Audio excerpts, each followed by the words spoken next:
సామెతలు 27వ అధ్యాయము 6వ వచనాన్ని చూద్దాం. చదువుతలే చదువు.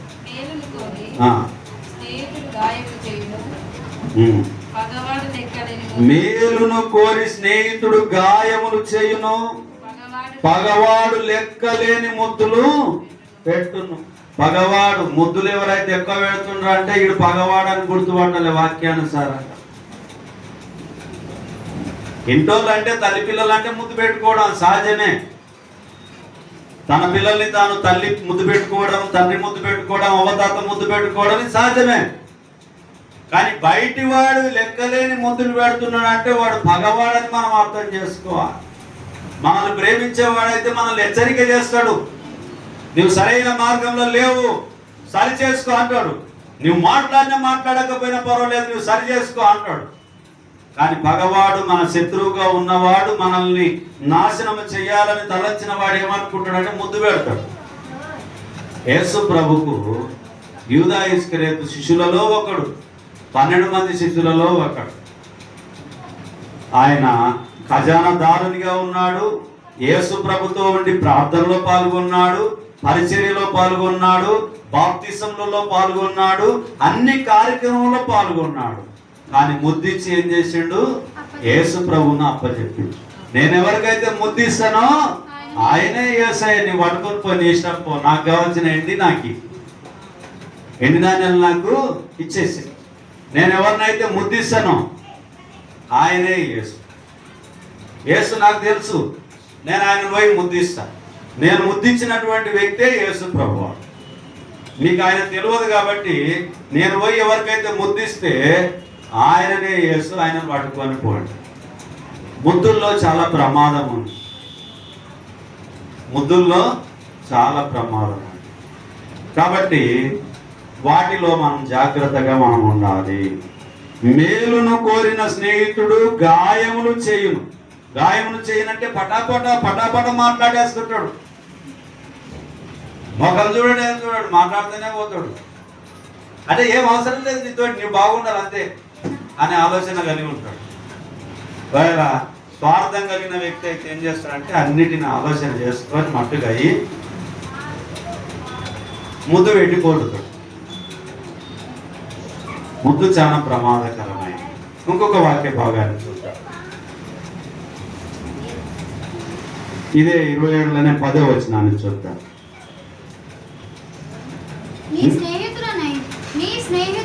నీ స్నేహితునైనను నీ తండ్రి స్నేహితునైనను విడిచిపెట్టకము.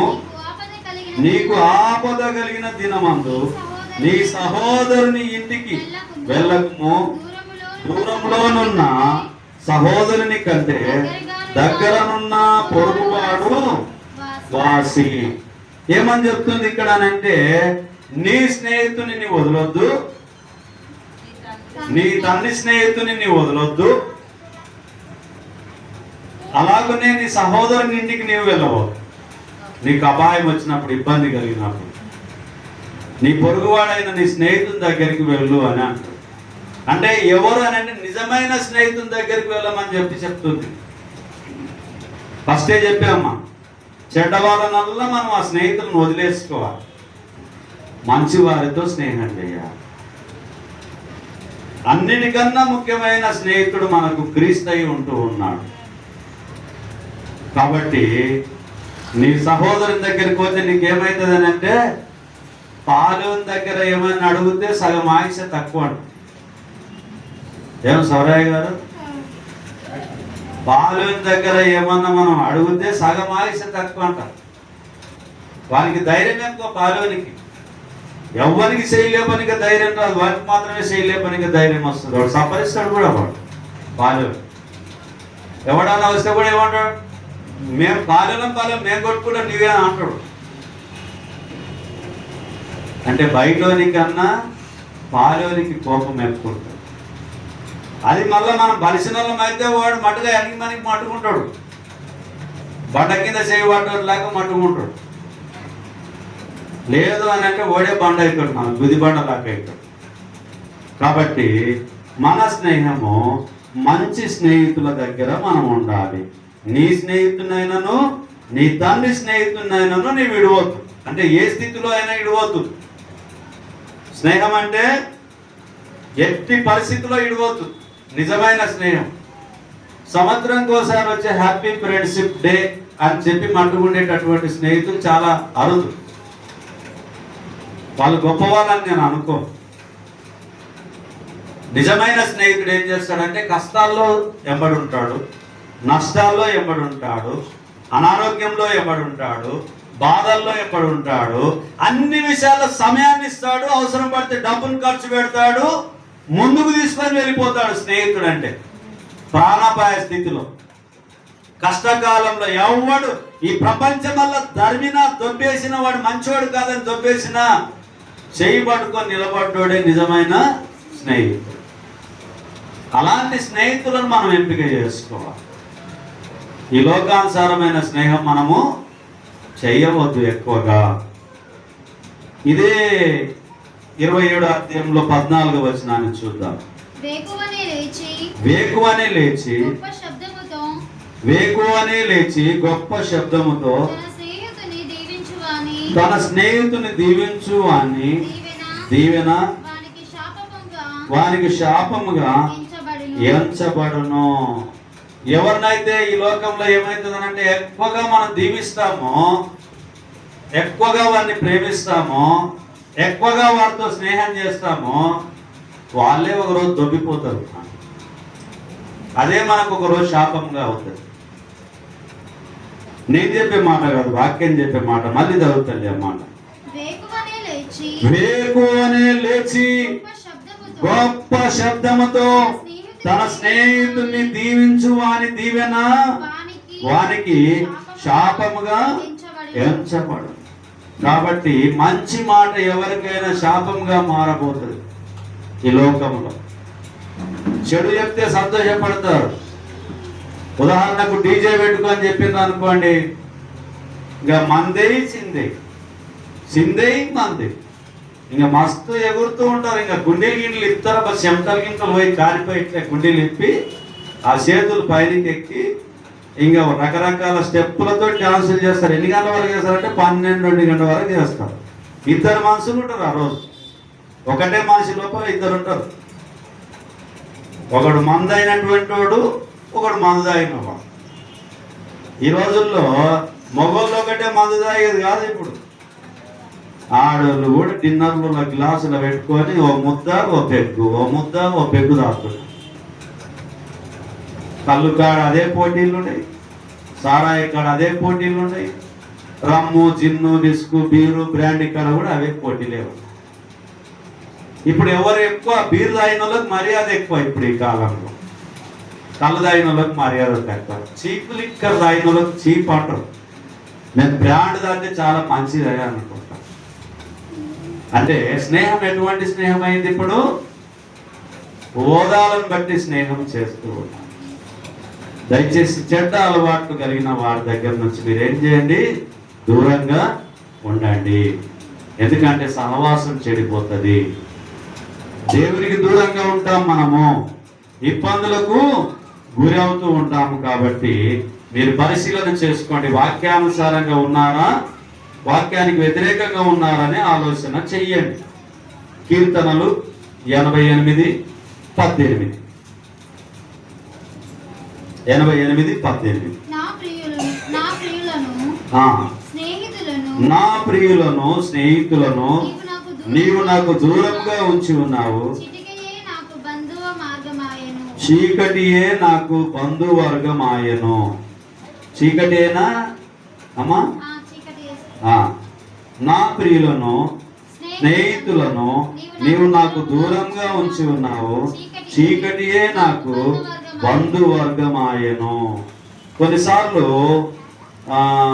ఈ 88వ కీర్తన చూసినప్పుడు గౌరవనీయమైనటువంటి ఫిర్యాదు కలిగినటువంటి ఒక ప్రార్థన అయి ఉంటున్నది.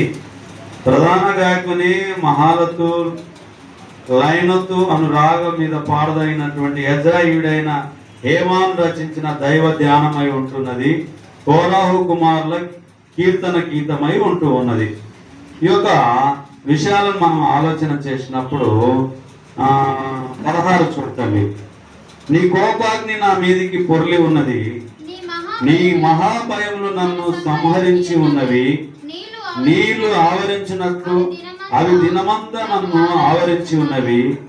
అవి నన్ను చుట్టుకొని ఉన్నవి. నా ప్రియులను స్నేహితులను నీవు నాకు దూరంగా ఉంచి ఉన్నావు. చీకటియే నాకు బంధువర్గమాయను. కొన్నిసార్లు చీకటి కూడా మనకేమైతుంది, బంధువర్గంగా మారేను అనేటటువంటిది. అందరు విడిచిపెట్టిపోయిన తర్వాత ఎవరు నిలబడతారు? దేవుడే మనకు తోడుగా నిలబడతాడు.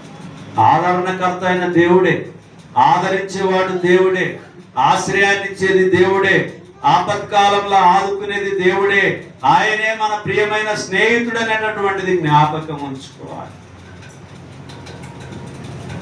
లూకాసు వార్త 19:10 నశించిన దానిని వెతికి రక్షించడానికి మనుష్య కుమారునిగా లోకమునకు వచ్చి, మనమందరం కూడా నశించిపోకూడదని చెప్పి మన ప్రియమైన స్నేహితుడు యేసు ప్రభు వారు మనం నశించిపోకూడదని చెప్పి ఆయన మన కొరకు పరలోకమును వీడి మన దగ్గరికి వచ్చి మన పాపముల నిమిత్తం ఆయన మరణం పొందినటువంటిది బాగా గుర్తు పెట్టుకోనాలి ప్రియులారా. కీర్తనలు 38:11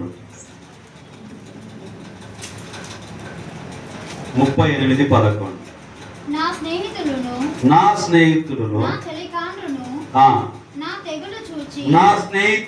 నా చెలికాండ్రును నా తెగులు చూచి ఎడమగా నిలుచుతున్నారు. నా బంధువులు దూరముగా నిలుచున్నారు. చూడండి ప్రియమైనటువంటి వాళ్ళ, ఏమన్నా ఒక క్యాన్సర్ రోగం వచ్చింది అనుకో, మన స్నేహితునికే మూతికి బట్ట పెద్దది పెట్టుకుంటాం. పిల్లలను కూడా దగ్గరికి పోని, వద్దు రోగం ఉంది, క్యాన్సర్ ఉంది, మనకు కూడా ఉంటుంది అంటే మన స్నేహం ఎట్లా అంటే రోగం లేకుంటే స్నేహం చేస్తాం, మనం రోగం ఉంటే స్నేహం గీసం జాంతన్నయ్య అంటాం, దూరమే.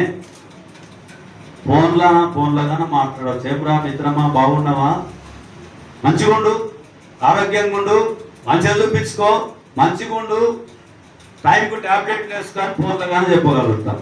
కానీ దగ్గరకు పోయి కూర్చొని మాట్లాడితే ఆ స్నేహితుడు ఎంత సంతోషపడతాడు. క్యాన్సర్ అంటువ్యాధి అయితే కాదు, ఎప్పుడమ్మా ఇట్లా పుట్టంగానే మనకు అంటుకొని అయితే రాదు. అది మనుషుల్లో ఉండేది.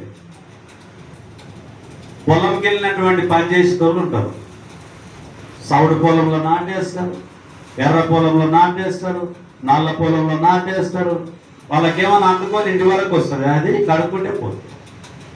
ఈ మట్టి అన్న అంటుకుంటుంది, కానీ ఆ మనుషులతో మాట్లాడితే, రోగస్తులతో మాట్లాడితే ఏమీ అంటదు. మదర్ తెరిసమ్మ రోగస్తుల దగ్గర మాట్లాడింది, చిన్న పిల్లల దగ్గర మాట్లాడింది, బాధ కలిగిన దగ్గర మాట్లాడింది, కుష్టు వ్యాధిగ్రస్తులకు సహాయం చేసింది, సేవ చేసింది.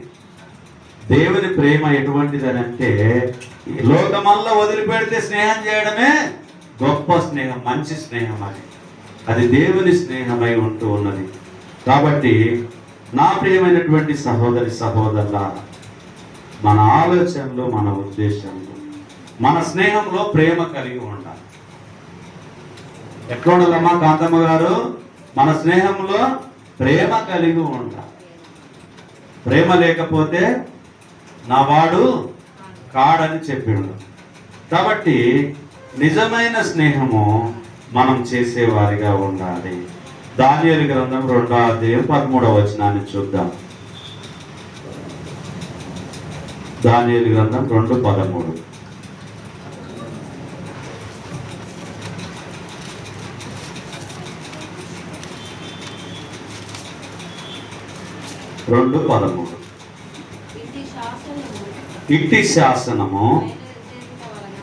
ఇట్టి శాసనము బయలుదేరుట వలన జ్ఞానులు చంపబడవలసి ఉండగా వారు దానియేలును అతని స్నేహితులను చంపజూసిరి.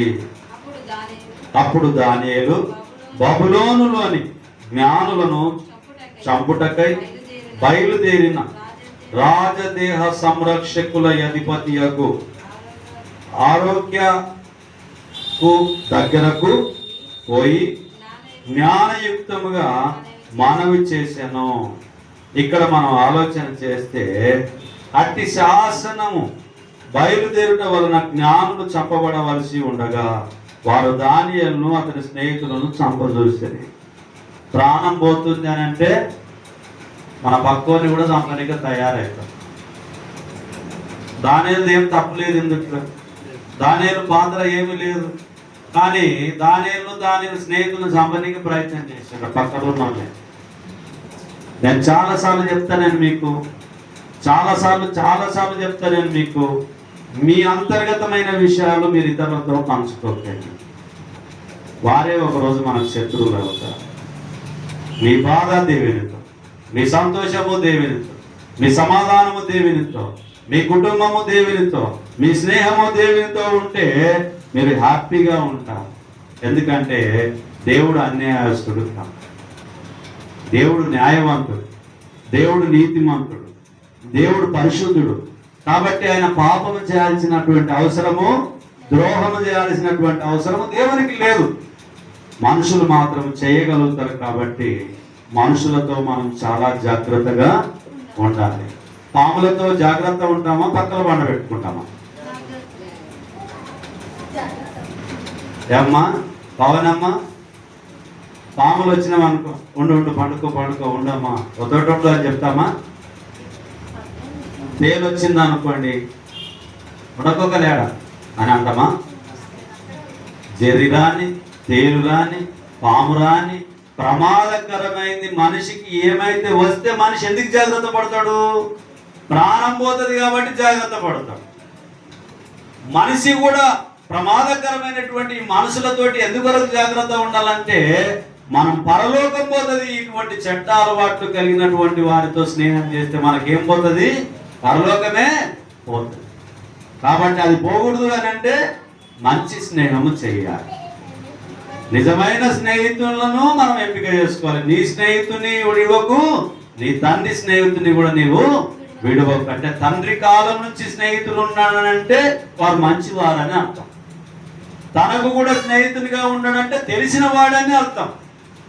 తెలియని వారితో స్నేహము చెయ్యొద్దని. చాలామంది ఈ రోజుల్లో వాట్సాప్ ద్వారా, ఫేస్బుక్ ద్వారా, ట్విట్టర్ ద్వారా, అనేకమైనటువంటి యూట్యూబ్ ద్వారా ఫోన్లోనే చూసి ప్రేమించుకుంటున్నారు. ఫోన్లో ఒక ఫోటో పెట్టింటారు, అందమైన ఫోటో పెట్టింటారు. దగ్గరికి పోయినాక చాలా వృద్ధాప్యమైన మనిషి ఉంటాడు మగాయ. ఈ అమ్మది కూడా అందమైన ఫోటో పెట్టింటది. దగ్గరికి పోతే భర్త చచ్చిపోయినా ఏమన్నా ఉండింటది. అంటే ఫోటోలు వేరు, పేర్లు వేరు, ఆలోచనలు వేరు, ఉద్దేశాలు వేరు. ఈడ అనుకుంటాడు, నేను ప్రేమించిన అమ్మాయి ఇంత అందంగా ఉంది, ఈరోజు కలుసుకుంటా ఉంటున్నది పలానా సూపర్ మార్కెట్ లో, ఎలా ఉంటది ఆ ఫోటోనే మదిలో ఉంటది. ఆమె పక్కలో చిన్నపడితే కూడా ఈమెనే ఆమె కూడా అనుకుంటది, నేను ఫేస్బుక్ లో స్నేహం చేసిన నా ప్రియ స్నేహితుడు వస్తున్నాడు, ఎంత అందంగా ఉంటాడు అంటే అంత అందంగా ఉంటాడు అని చెప్పి పోయి దగ్గరికి పోయి చూడండి. నీకు వచ్చే పక్కనే ఉంటాడు కానీ ఒకరికొకరు దేవుడు ఆడుకుంటారు గుడ్డోళ్ళు లాగా. తన్నమని పైసా పడితేనే అది 5 రూపాయలు 10 రూపాయలు అంతే చూసుకోగలుగుతాం. ఈరోజు గుడ్డి ప్రేమికులు చాలా మంది తయారయ్యారు. 20 ఏళ్ళు పెంచి పెద్ద చేసిన తల్లిదండ్రులను వదిలిపెట్టి ఫోన్ కొనిచ్చినటువంటి వాళ్ళకి మోసం చేసే పిల్లల్లాగా తయారయ్యి ఉన్నారు. ఆ స్నేహాలు మంచివి కావు. ఆ స్నేహాలన్నీ కూడా ఇప్పుడు బ్లాక్ మెయిలింగ్ స్నేహాలు అవుతున్నాయి. ఒక అబ్బాయి ఒక అమ్మాయి మాట్లాడుతున్నారంటేనే వీడియో తీసి బ్లాక్ మెయిల్ చేసే పరిస్థితి ఉంది. కాబట్టి దయచేసి ఆన్లైన్ మోసాలకు మీరు గురి కావద్దండి. అలాంటి స్నేహం మీరు చేయవద్దండి. ఫేస్బుక్లో కూడా మీకు తెలిసిన వారైతేనే స్నేహం చేయండి. తెలిసిన వారు స్నేహ రిక్వెస్ట్ పెడితేనే ఓకే చేయండి. తెలియని వారి దగ్గర జోలికి మీరు వెళ్ళకండి. ఎందుకంటే మన అకౌంట్లో ఉన్న పైసలే వాళ్ళు మోసం చేస్తారు. ఒక ఓటీపీ నెంబర్ చెప్తే మొత్తం లేపి పాడేస్తారు. అలాంటి మహానుభావులు ఉన్నారు ఇప్పుడు. కాబట్టి మనుషులనైనా మోసం చేస్తారు, డబ్బునైనా మోసం చేస్తారు. ఆ స్నేహితులను మీరు ఏం చేయండి? దూరంగా పెట్టండి. ఆన్లైన్ స్నేహము మంచిది కాదు. ఆన్లైన్ మంచిది కాదు, ఆఫ్లైన్ స్నేహం కూడా మంచిది కాదు. మన ప్రియమైన స్నేహితులు ఎవరంటే మన తల్లిదండ్రులు, మన రక్త సంబంధికులు, మన పాలివారు, మనవారు, మనకు తెలిసిన వారు. ఎందుకంటే మన గురించి వాళ్ళకి తెలుస్తుంది, వాళ్ళ గురించి మనకు తెలుస్తుంది. మనమందరం కూడా ఏం చేయాలంటే దేవుడే నిజమైన స్నేహితుడని గ్రహించి ఎమ్మడ ఉండేటటువంటి వారిగా ఉండాలి. ఒక మాట చూసుకొని వాక్య భాగాన్ని మనం ముగిద్దాం. యోహాను సువార్త 15వ అధ్యాయం 13వ వచనాన్ని చూద్దాం. యోహాను సువార్త తన స్నేహితుల కొరకు తన ప్రాణము పెట్టువాని కంటే ఎక్కువైన ప్రేమ గలవాడు ఎవడును లేడు. ఎటువంటి ప్రేమ అంటమ్మా? 14 కూడా జరుగుతుంది. నేను నీకు ఆజ్ఞాపించు వాటిని చేసిన ఎడల మీరు నా స్నేహితులై ఉందురు. చూడండి, తన స్నేహితుల కొరకు తన ప్రాణం పెట్టువాని కంటే ఎక్కువ ప్రేమ కలిగిన వాడెవడును లేడు. క్రీస్తు మన కొరకు బలియాగమైనటువంటి క్రీస్తు మన నిమిత్తము ప్రాణం అర్పించినటువంటి క్రీస్తు, ఆయన కన్నా ముఖ్యమైన స్నేహితుడు ఎవరు కూడా భూమి మీద లేరు అనేటటువంటిది గమనించాలి. అందుకనే ఆయన మాత్రమే మన ప్రియ స్నేహితుడై ఉంటున్నాడు. స్నేహితుడు ఎట్లుంటాడంట? ప్రాణం పెడతాడంట. ప్రాణం పెట్టేవాడే స్నేహితుడు. ముద్దిచ్చేటోడు స్నేహితుడు కాదు, మోసగాడోడు.